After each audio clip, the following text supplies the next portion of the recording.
Upper Peninsula legislators were among those speaking about issues affecting the area's economic development in Marquette today. ABC 10's Andy Cooley was there, and he tells us what the folks representing the UP in Lansing had to say.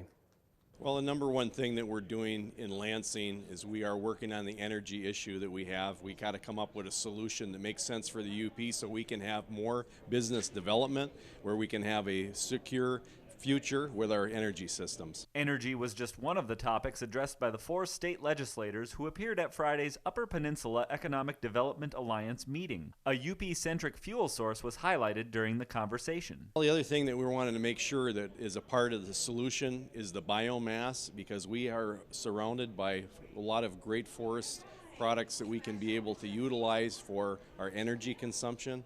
And I think that we should take a look at what's very important to us and putting people to work as a part of that process. The problem has been through the years is people say it's a green source of energy, but the incentives went completely the opposite. They went to wind and solar, which literally carved out the biomass side of things. And so there is a lot of talk about changing that formula so that it can be at least on a level footing and recognized, especially with the fact that we live in an area that has a plentiful supply of biomass. Legislators also talked about the proposed sales tax increase that will hit ballots in May. If voters pass the amendment required to enact the proposal, it will have an effect on the complex formula for road and school funding. This plan in May separates those two issues apart from each other, and so roads will be funded at the gas pump and schools will be funded away from the gas pump. I definitely would love to see that our counties get more of a share of those resources, because we got a lot of county roads and a lot of local roads that need a lot of attention too. All us Upers see that constantly.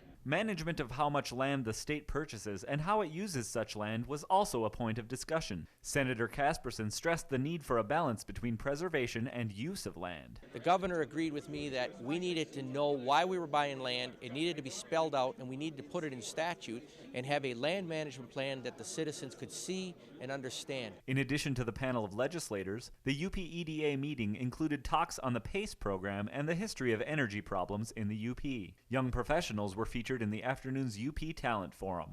For ABC 10 and the CW5 News Now, I'm Andy Cooley.